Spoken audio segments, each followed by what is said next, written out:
So I am going to get our slides up. But while I do that, I will just go ahead and reintroduce myself once again. As you all know, Priscilla Cruz, the Rhode Island Director at Green Energy Consumers Alliance. And Larry is right, it has been almost 11 years me working with Green Energy Consumers Alliance.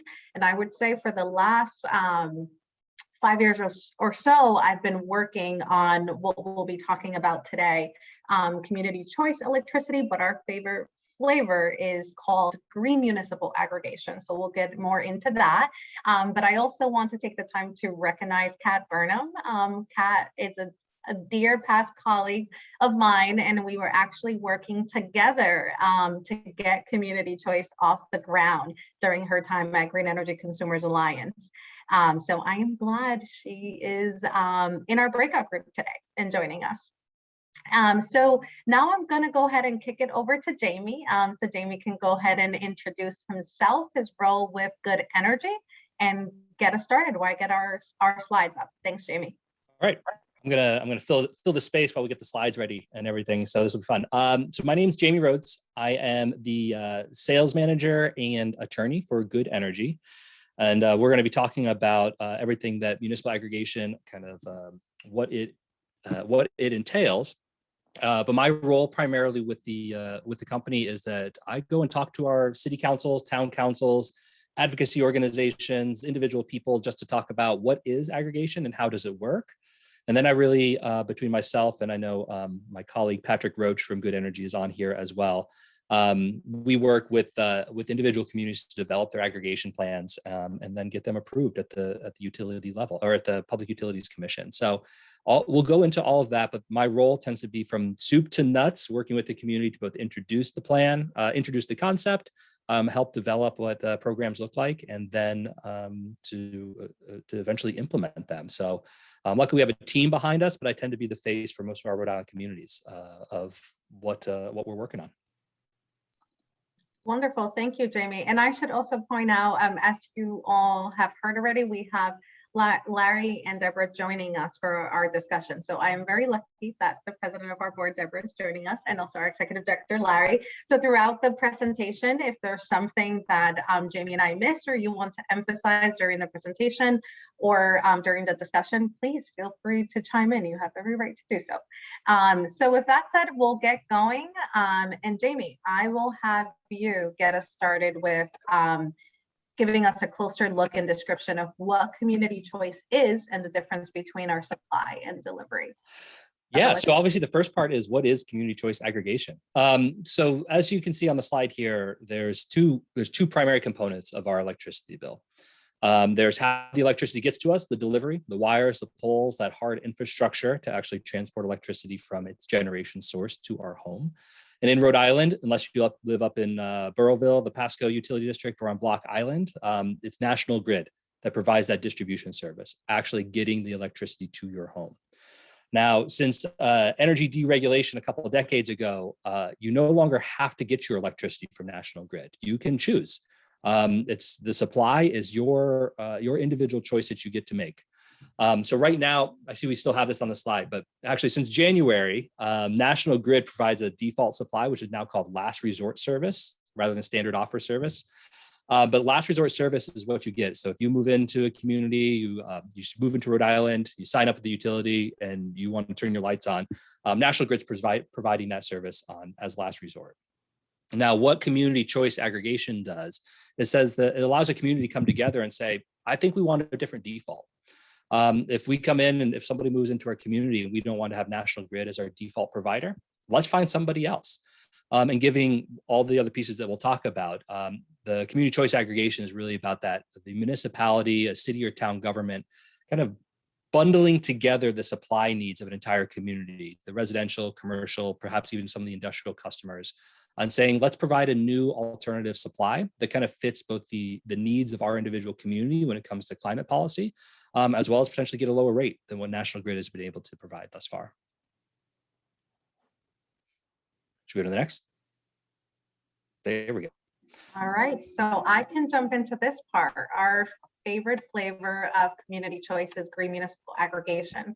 So back in 2015, we worked with Good Energy to launch this model called green municipal aggregation. So what green municipal aggregation does, it incorporates all of the benefits and reasons that Jamie described as to how municipal aggregation works. But we worked with Good Energy to add that green electricity component. And we did that for the reasons that align very well with our mission in terms of getting at the reduction of greenhouse gas emissions and how do we clean up our electricity supply and begin and continue to displace fossil fuels. So through a multi-year support for renewable electricity generation, we're able to get ahead of state policy and really work at those reductions. And we'll get a little bit more into what that means and how it works.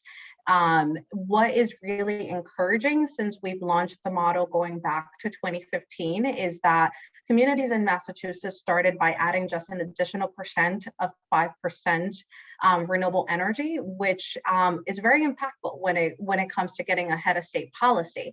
But the trend has been that communities, as they are renewing their municipal aggregation contracts, are doubling that amount of green electricity. So in Rhode Island, we're really excited that the default so far for the communities that are choosing to pursue this model has been targeting a 10% additional renewable electricity. And we'll get more into what that impact means. And once again, as Jamie stressed, we're focusing on the supply part of the electricity. That's where we have the option and the choice. So here we go, looking in terms of how does green municipal aggregation spur the additional development and growth of renewables in our state and across the region. So we have a renewable energy standard that's part of the mandatory market that tells the utility, in our case in Rhode Island National Grid, how much additional new renewable energy should be a part of that mix. But with green municipal aggregation, we're getting ahead of that. So we're putting more pressure and demand on the renewable energy market. So you see here in terms of the additional 10%, if a community were to launch their program this year, how far ahead they're getting of the renewable energy standard. So now I'm going to kick it over to Jamie to describe the program model and the options that consumers have. Yeah, so one of the pieces that we really like to highlight with community choice aggregation is that it actually expands the options for individual customers to have an energy supply that meets their particular needs, whether that need is cost savings or whether it's a policy goal or an individual desire to do more to address climate change by purchasing more renewable energy. So what we work on first is like the big green box or green circle in the middle is the default.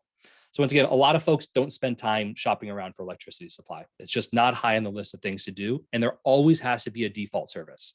There just has to be something that's available for you that you didn't necessarily go out and shop for, so that when you turn your electricity on, your lights turn on. So the default that we work with primarily is that 10% renewable energy. So it goes above that, the RES, and that becomes the service that people are just automatically enrolled into. So you have your default in the community is that RES plus 10%. Now we provide two primary options within that for the most part. Some communities do more, but we want to say you should have at least two. One is the opt down, which is to say, I want just as much renewable energy as the state mandate is. I want no more, no less. Give me the minimum, give me the mandate. And our answer to that is, sure, right ahead. If that works for you, go for it. So somebody can opt down into that RES only a level of renewable energy. And then we also have an opt up. So if somebody says, I want 100% of my electricity to be offset by renewable sources, we have the 100% option. And one individual can change between these supply products at their own without a change fee. It's just it's a phone call, it's an email, it's a sign up box on the program website. We try to make it as easy as possible. People can move between these products. What else an individual customer can do is say, I don't want to be part of this program whatsoever. They can opt out. And if they opt out, they can go back to National Grid to have their utility service. It's still available. And once again, there's no fees, there's no change cost to it. Somebody can just opt out for whatever reason. They don't want to work with a competitive supplier. They don't want to work with the town. They really like National Grid. It's their best buddy. They can go over to there. They can also opt out to another competitive supplier, somebody else that says that's come in with an offer for electricity supply that makes sense to them. You can leave the aggregation program and go out on your own to the individual market if you find a product that works for you. And once again, the aggregation program, there's no costs associated with leaving the program. I can't say the same for the other supplier. That's the rules that they might have. But for the aggregation program, you can leave the program and go to a competitive supplier. That contract ends, you can come back to the aggregation program. The idea is that we want to change that default option and provide more consumer choice to individuals.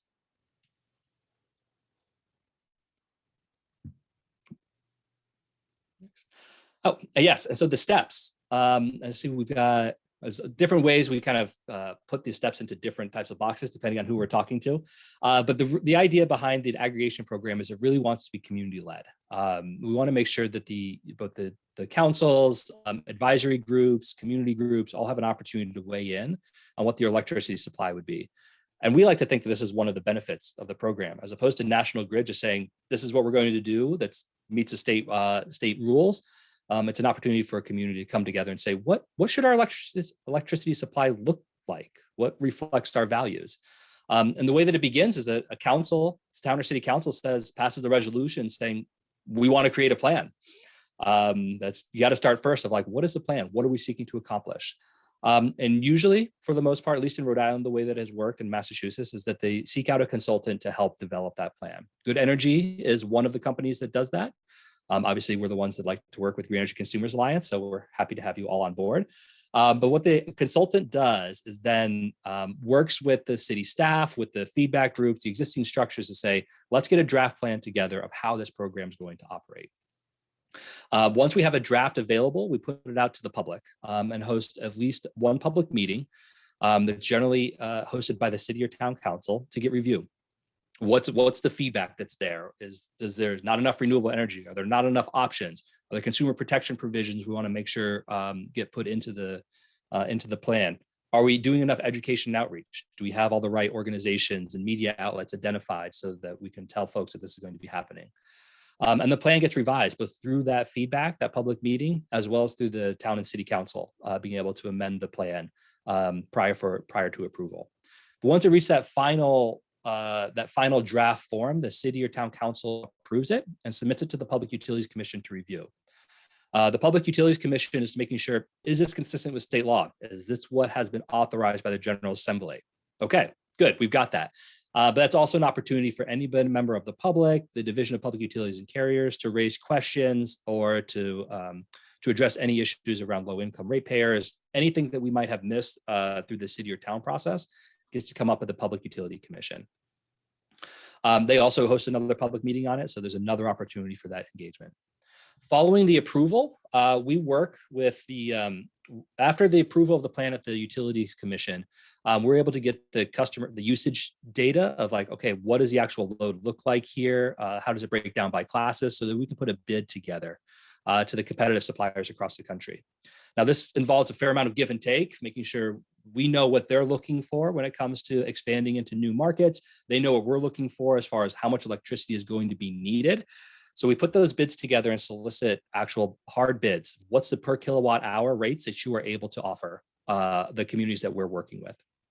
Once we receive those bids, mayor, town manager, somebody authorized by the council selects the bid that's going to work best for them, usually within a set of criteria of not higher than this, make sure it's got this amount of renewable energy. These are suppliers we want to work with. And then we're able to, once that bid is selected, we're able to put together a contract that's approved by the council and approved by the suppliers. And we also update the Public Utilities Commission of like, this is the pricing that we got, and here's what the rate's going to be. And at that point, we've got a plan, we've got a bid, we've got a contract for new supply. And at that point, it all gets into education and outreach and let people know that the program's coming. What does it look like? What are the prices? The comparison between the two, and to make sure everybody knows that they have an opportunity to opt out before the program ever starts. And I wish I could give you a good time frame of how long this takes. We are right now at the first communities in Rhode Island are at that step of getting the final piece of step 4 to get our first plans approved. So we do look to be going out to bid with our first programs this summer. Thank you, Jamie. And that's when looking at all those steps, besides working to let communities know that they have this option.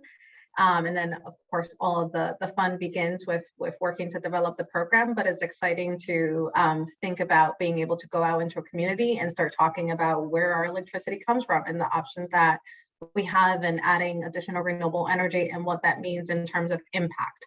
So just wanted to take a moment to highlight that, as I mentioned, going back to 2015, where we launched our first green municipal aggregation programs in Massachusetts, we have been tracking the impact of those programs in Massachusetts as communities add additional green electricity, and also as communities offer the option for their residents and small businesses to opt up and go up to, in some cases, 100% additional renewable electricity. So that for us as a nonprofit is very rewarding in terms of looking at the impact. And we released a report. So we'll make sure in a follow-up email to share more information about that. But if you go on our website, greenenergyconsumers.org/aggregation, we actually have an executive summary there and the second edition of our report that gets into how the model works and also the impact, not only in the form of savings, but also in terms of what the aggregate voluntary demand of these communities that are adding additional green electricity is resulting in. So we think the collective impact it's huge from our perspective, and that's what we look forward to also growing in Rhode Island. And just really quickly wanted to highlight our role as Green Energy Consumers Alliance in working with Good Energy and adding the additional renewable or green electricity. It's coming from local sources. We like to focus primarily from sources in Rhode Island and Massachusetts, but of course, in looking at the makeup of our New England power grid, there are sources throughout New England, but they are consider new renewable energy and going above and beyond what the renewable energy standard requires, and really fulfilling that collective impact of voluntary demand above and beyond what National Grid does as they're mandated by the renewable energy standard. So now I'm going to kick it over to Jamie, so just he can, in our last minute or two of presentation, he can get into where communities are at now, and then we can get into our discussion. Yeah, so as I mentioned before, the first communities, which are Central Falls, Barrington, Providence, and South Kingstown, all developed and approved plans back in 2020. And by the end of the summer, early fall, we had submitted each of those plans to the Public Utilities Commission. Since they're the first communities that we've had go through this process, there's always a bit of developing procedures, working with the commission for their first time hearing a new thing. And how are they going to review it? That's taken us a little longer to have the first plans because we had to develop all the rules that are associated with the plans. Right now, we are, I expect actually this month to have those plans up for their final votes at the Public Utilities Commission, now that we've finalized the rules with National Grid. Portsmouth at the end of last year, early this year, approved their plan and is waiting for the PUC to approve the first plans, and then they'll be submitting those. Newport has passed its resolution, and we've been working with them on drafting a plan and hopefully have it submitted to their city council for a public hearing in the next month or 2 months. And I even have this, you all are the first to hear this, unless anybody here actually lives in Narragansett. Actually, last night at the Narragansett Town Council meeting, they passed a resolution saying, let's explore a community aggregation plan. So I hopefully have a meeting coming up this afternoon with a number of their town council members to start going towards the next step. So we have a new community to add to this list as of last night. So we're seeing action at a regular level of new communities coming on board, and we're excited to see more go forward this year. Awesome, thank you. And I have to say, in looking at our breakout group, I'm so encouraged to see a few folks that have volunteered to help us spread the word in their community and really get the attention of decision makers, whether in the planning department, mayor, town manager's office, or with city or town councilors, just to let them know that this is an option. So we have some momentum. So I guess that would be my cue to open up the discussion. In just saying that you can also be a part of this work and help us get your community on board if they're not currently working with us.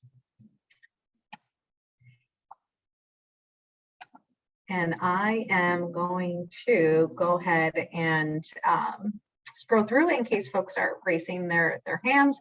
But maybe this is a good time to say if Larry or anyone else from our team or past team would like to add anything or share anything related to green municipal aggregation, feel free. Well, Priscilla, I think you and Jamie did a great job. I guess I would just add communities that are thinking about how to move forward in this new world of energy where we're trying to, clean up the grid and decarbonize. We've looked at a million ways to try to make that happen, and we think this is the most elegant, easiest, fairest way to actually move the needle on renewable energy and climate. And so we support other methods that communities can adopt, but this is becoming sort of one of those things that every community should try to check off the box. And we're ready to help any community move forward. Thanks, Larry. And looking at the chat, we have our first audience questions from Harvey. I think this is a really great question in terms of, and I think one I'll direct to Jamie. Harvey asks, are there other groups working with communities to do community choice aggregation? So any other consultants or players in this area? It's funny. I was thinking of like, are there other advocacy organizations that are working to establish this? So I guess there's so many different ways to figure out. I'm not quite sure exactly what Harvey was going for, but so two things I'll add. I'll try to answer both questions, might as well. So yes, like from the advocacy perspective, like Priscilla and I met with the Climate Action Rhode Island group a couple of weeks ago, and we're seeing a lot of their members kind of pick up and say, oh, I see how this is an action that we can take at the local level to address the climate crisis, and really how do we pursue purchasing more renewable energy. So organizations that we're affiliated with and we have connections to, there's a fair amount of conversation with them about how can we advocate for this, because obviously me coming into a city council and saying you should do this means one thing, but I live in Providence. I mean, I already got my city council on board from a personal level. So to that degree, yes, there are lots of different organizations, climate advocacy organizations that are saying that this is a piece of the puzzle that we need to put together. But I would also say, like, yes, look, Good Energy is not the only organization that helps communities do this. Not that I'm going to go out of my way to like promote our competition or anything, but yes, there are other consultants that do this. We're not a diamond in the rough, but our focus is really, while many companies might help work with communities to develop this, we really have a focus on why is this important for climate purposes. It's not just about saving money on electricity bills. It's about using electricity purchases for us to chart a new direction on the climate crisis, and using that local power and buying power to make a statement about where our electricity should come from, not just where it is, but where should it.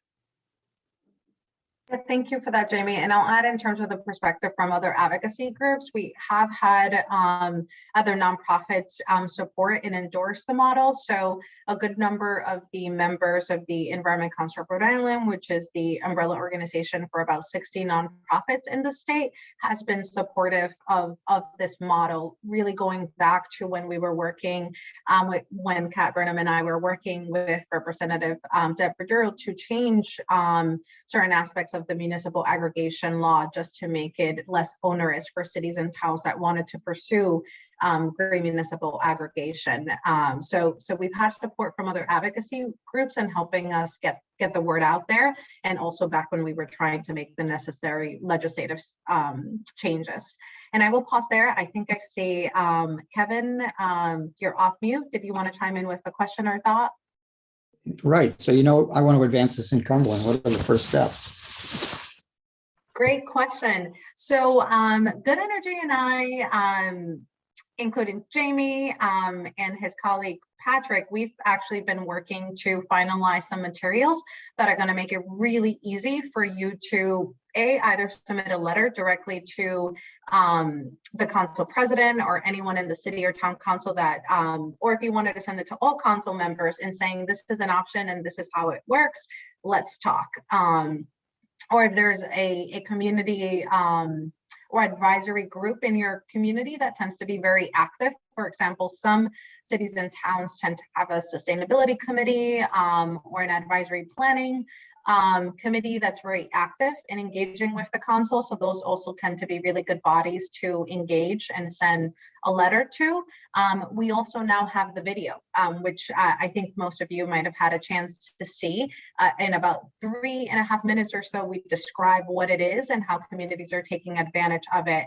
And we also have a flyer as well that breaks down and describes in a double-sided one-pager how it works. And Jamie, did you want to add anything else?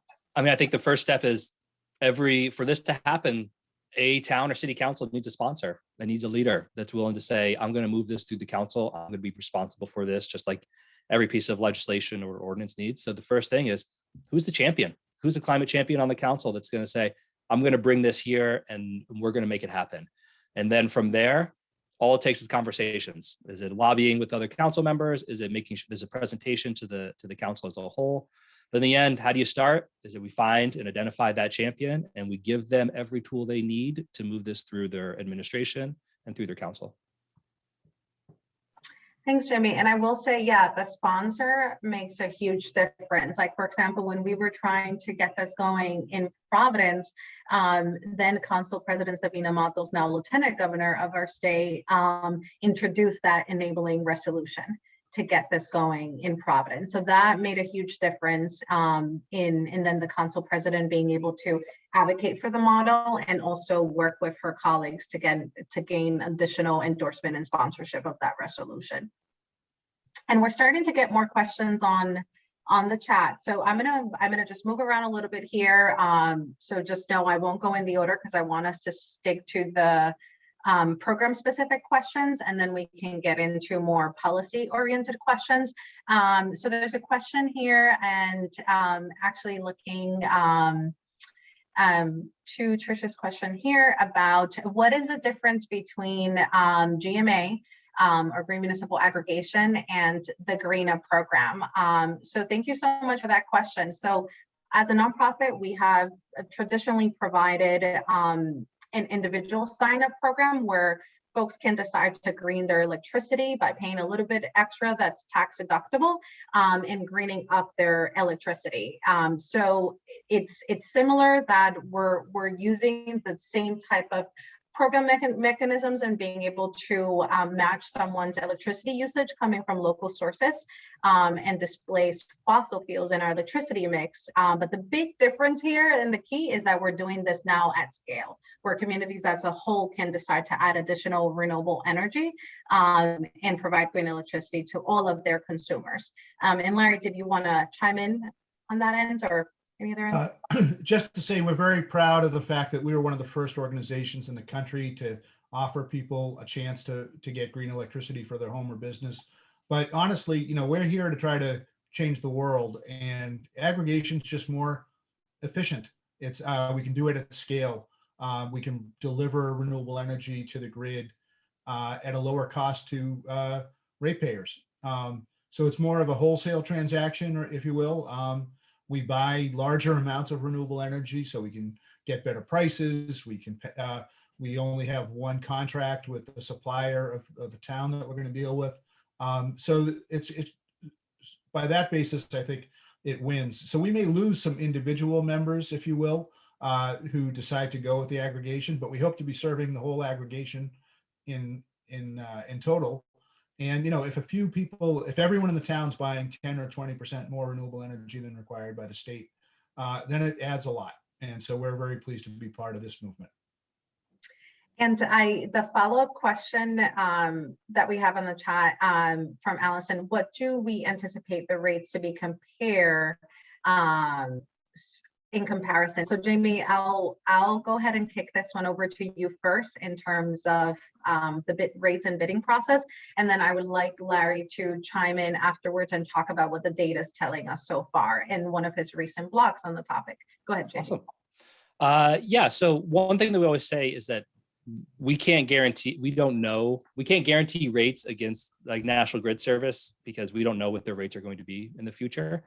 We really aim for 1 to 3 year long-term contracts. So while we always aim to have a savings in comparison to what National Grid offers, Since we don't know what the rates are going to be after 6 months, I can't give any guarantees. It just doesn't work that way. But what we really aim to do is to have our default service, which is going to be an additional 10% renewable energy, be competitive with National Grid. So by competitive, we always aim to be just a little bit under, so that an individual consumer has the benefit of both the additional renewable energy, the climate impact of their electricity purchases, along with a cost savings. Those are the things that bring people to the program. We want to deliver on that to meet people's expectation. So the idea is, once again, that default to be comparable, but know that you're having a greater climate impact and hopefully able to save some dollars on the way. The opt-down, the opt-down option is generally a cost savings versus the National Grid. Once again, we don't know its out rate, so it's not a guaranteed savings. And then there's always a premium on a 100% renewable product. So how much of a premium is also going to be dependent on what is National Grid's rates. But all of these things get set up once we do the bidding program, so that before somebody actually enrolls in the program, they know what those actual hard rates are, as opposed to me saying, I don't know, because I don't know what the market's going to look like when we go to bid. And just like with anything revolving energy, these are volatile markets, so they change frequently. And our goal is always to go in at the bidding time to maximize that savings while still deliver the climate goals. Thanks, Jamie. And Larry, I think also related to the response you'll give in terms of how, oh, it looks like we're going to be going back into the main room, but go ahead, Larry. We have a blog on this topic. National Grid presented some data to the Public Utilities Commission in Rhode Island that showed how aggregations are saving people money in Massachusetts by a lot, compared to competitive power suppliers where people sign up one at a time. And that includes the fact that a lot of the aggregations in Massachusetts are buying more renewable energy than required by state law. So again, it's not guaranteed, as Jamie has to say, but the data is looking pretty good. And so the National Grid's rates might change like every 6 months, but over a 3-year period, the aggregation is going to look good most of those 6-month periods. That's why we like it. And it presents that consumer a chance to, if they have to, avoid more renewable energy and just save money.